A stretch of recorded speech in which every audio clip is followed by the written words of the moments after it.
Bonjour à tous et bienvenue dans ce point de l'information. La Côte d'Ivoire a enregistré hier samedi 44 nouveaux cas de maladie à Covid-19. Le nombre total de contaminés passe à 2061 cas confirmés. Le pays compte aussi 987 guéris et 25 décès.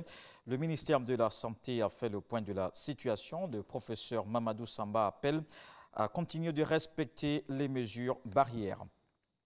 Et puis dans la lutte contre la Covid-19, les praticiens de la médecine traditionnelle veulent jouer leur partition. Ils misent de ce fait sur l'efficacité de leurs plantes pour guérir les maladies opportunistes, la flore qui regorge d'énormes ressources que veulent exploiter ces acteurs. Comment ça va se faire? Notre reporter Serge Kolia nous conduit dans une forêt dans le Grand Abidjan.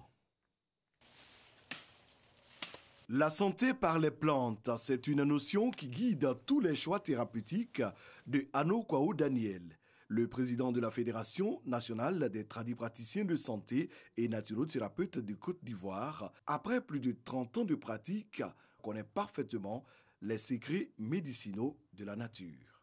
Comme le disent l'OMS, 80% de la population a recours à la médecine traditionnelle.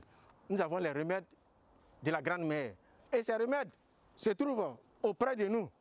En cette période de crise sanitaire et de lutte contre le Covid-19, Ano Kwaou Daniel et ses pairs de la Fédération intensifient leurs visites dans les forêts environnant le district d'Abidjan. L'objectif est d'identifier les plantes les plus efficaces contre les maladies opportunistes. La fièvre, la toux, le rhume, la pneumonie, l'ictère trouvent, selon ces praticiens de médecine traditionnelle, leur remède dans la luxuriante végétation dont est dotée la Côte d'Ivoire. Plantes, racines, écorces et lianes n'échappent pas à la science de ces naturothérapeutes. Vous voyez le champ de cacao.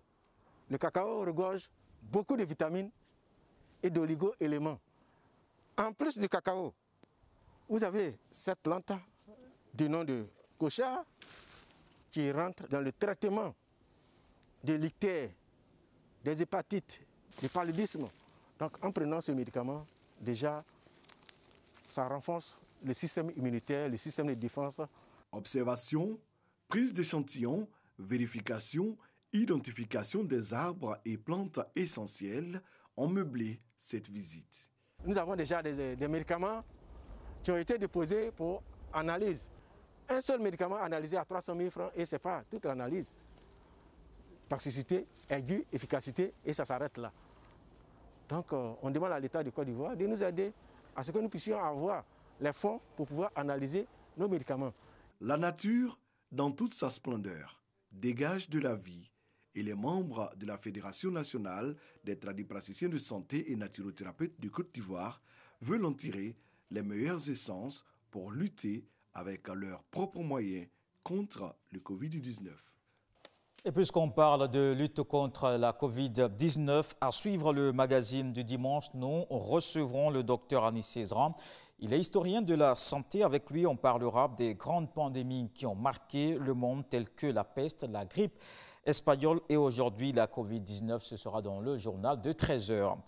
Mais avant, retenez que le commandant supérieur de la gendarmerie nationale effectue une tournée. Le général Apollo Touré était dans les régions de la Marawi, du Bélier et dans d'autres villes de l'intérieur du pays. Il invite ses hommes au respect des mesures barrières et à assurer la sécurité des biens et des personnes. Et dans le reste de l'actualité, l'ancien président des États-Unis, Barack Obama, a profité samedi d'une cérémonie de remise de diplômes virtuels pour implicitement critiquer la gestion de la crise sanitaire par Donald Trump. Le démocrate a également souligné que cette maladie était un révélateur des inégalités qui frappaient les Noirs américains.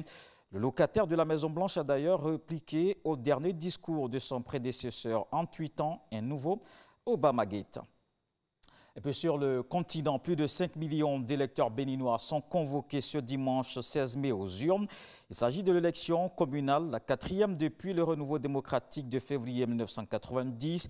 Les conseillers municipaux de 77 communes seront élus. 5 partis politiques sont en course pour les élections communales de ce dimanche. 4 formations pro-talon et un seul parti d'opposition, la FCBE, affaibli par la démission de son fondateur Thomas Boni Yahi pour présenter un candidat en 2021 à la présidentielle. L'opposition, qui n'a aucun député au Parlement, devra gagner au moins 16 communes pour garantir les 16 parrainages requis. Et puis en République démocratique du Congo, le gouvernement central est préoccupé par l'occupation de Muliro dans la province du Tanganyika par l'armée zambienne. La situation, qui date de plusieurs semaines, était inscrite à l'ordre du jour du dernier Conseil des ministres présidé vendredi par le président Félix Tshisekedi. La SADC, qui a été saisie par le biais du président zimbabwéen Emmerson Mnangagwa, a conseillé d'éviter les affrontements. On se retrouve à 13h.